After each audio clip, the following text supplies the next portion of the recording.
bagaboo qaabirraa geessan konsertii jalbultii irreechaa irreech irree keenya dhangaan aartii kabaja irreechaan wal madaalu jalbultii irreechaatti isiniif qophaa'eera aaga dhaga'a finfinnee boolee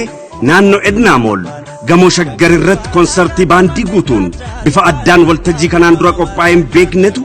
isiniif qophaa'e weellisaa Andu'aalam Gosaa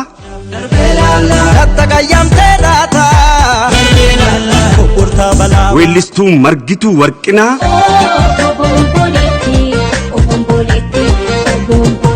weellisaa Abbabaa Kafanii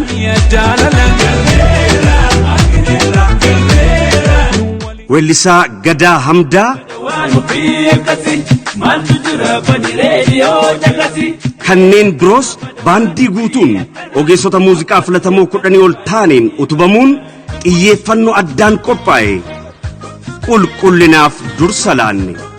tikeetiin qophaa'e muraasa gatiin tikeetii seensaa idilee qarshii 999